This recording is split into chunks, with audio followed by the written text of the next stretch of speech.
Hello အားလုံးပဲမင်္ဂလာပါကိုတီဟမြန်မာဗဖေးမှကြိုးဆိုပါရဗျကျွန်တော်ခုပြပေးမယ့်ကောင်လေးက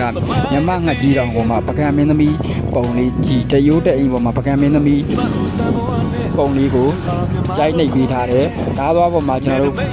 ဝေတန်နေရဇက်တော်ပေါ့နော်ပန်းအပြည့်ကိုမြန်မာမှုလက်ရစစ်စစ်နဲ့ဟမ်းမိတ်လေးရိုက်နှိပ်ပေးထားတယ်ဗျ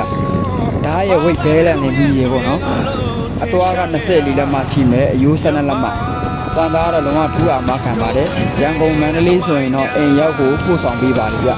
တခြားမြို့တွေဆိုရင်တော့ကျွန်တော်တို့ကားဂိတ်ရောက်ကိုပို့ဆောင်ပေးပါတယ်ကောင်လေးရဲ့ဈေးနှုန်းက8သိန်းခွဲကျပ်ပါခင်ဗျ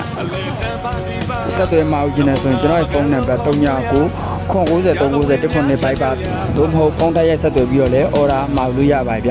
ဒီကျွန်တော်ခုဒုတိယမြောက်ပြတဲ့ကောင်လေးကမြမငှက်ကြီးတောင်အော်ပလက်လေးဗျအသွား24လက်မှာအယိုး12လက်မှာရှိပြီးဒီကောင်လေးကလည်းထောက်မလဲလေးခါရင်မှာစဝါပန်းပါပြီးတော့ဓာတ်သွားပေါ်မှာမြှော့ချောင်းတစ်ချောင်းပါမယ်ဗျအောက်ဆုံးကကောင်လေးကလည်းရန်ကုန်မြို့ကအကိုရဲ့အော်ဒါမာလေးဗျမြမငှက်ကြီးတောင်အသွား24လက်မှာကောင်မှာဒီကောင်ဝိတ်လဲကြီးမယ်ပြက်လဲစီးပြက်လဲကြီးမယ်ပေါ့နော်လုံးဝတန်သားတွေထူအာမခံပါတယ်ဆက်သွယ်မှကျင်ဆိုရင်ကျွန်တော်ကိုဖုန်းဆက်သွယ်ပြီးတော့၎င်း Viber မှတော့၎င်းဆက်သွယ်ပြီးတော့မှာယူနိုင်ပါတယ်အားလုံးကျေးဇူးထူးတင်ပါတယ်ခင်ဗျာ